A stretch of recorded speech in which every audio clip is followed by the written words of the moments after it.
Hello, bachcho, let's read the question first. The question says that a large fluid star oscillates in shape under influence of own gravitational field. Using a method of dimensions, obtain expression for period of oscillation t in terms of radius r of star, it mean density rho and universal gravitational constant g.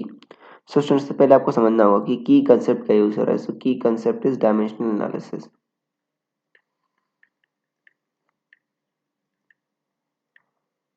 Dimensional analysis अच्छा, कोई भी जो expression होता है उसमें left hand side और right hand side की dimension बराबर होती है. अब सबसे पहले हम जी की डायमेंशन क्या होगी, ग्रेविटेशनल कांस्टेंट, उसकी डायमेंशन निकाल लेते हैं. देखो एफ क्या होता है, दो मासेस के बीच अगर m1 m2 बच्चों मासेस हैं और उनके बीच की सेपरेशन आर है तो जो फोर्स लगता है वो होता है G m1 m2 by R square. So G क्या होगा बच्चों आपका F R square by m1 m2. तो हम डायमेंशन निकाल सकते हैं बच्चों. डायमेंशन क्या होगा, फोर्स की dimension M L T minus two और यहाँ पर क्या है आर स्क्वायर मतलब एल स्क्वायर, नीचे क्या आ जाएगा एम स्क्वायर. तो जी की जो डायमेंशन आएगी वो क्या आ जाएगी बच्चों आपका m minus one L three T minus to, ये होगा.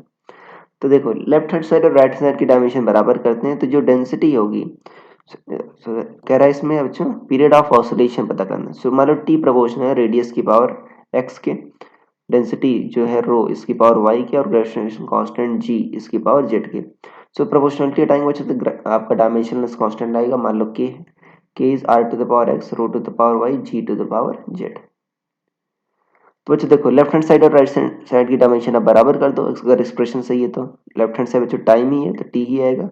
आर क्या लेंथ, लेंथ की पावर एक्स, के बच्चों नंबर है उसका डायमेंशन नहीं आएगा. रो क्या है आपका एम एल माइनस थ्री, इसकी पावर क्या है आपका वाई. जी क्या है बच्चों M minus one L three T minus two, इसकी पावर क्या है आपका जेड. तो इधर क्या आएगा बच्चों टी और इधर क्या आ जाएगा आपका M to the power Y minus Z और आपका एल की पावर क्या आ जाएगा आपका X minus three Y plus three Z.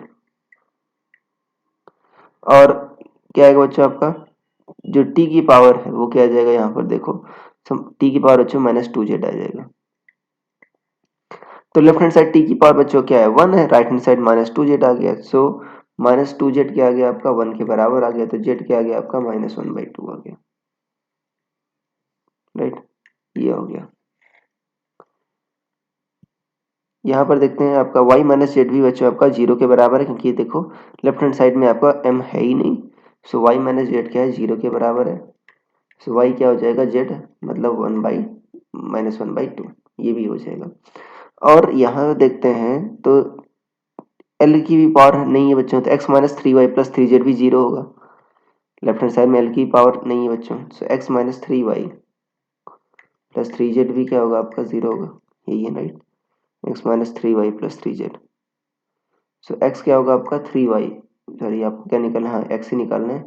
तो होगा बच्चों three Y minus three Z. अब ये देखो y और z तो बच्चों क्या है आपके बराबर है तो x क्या होगा आपका जीरो आ जाएगा. राइट.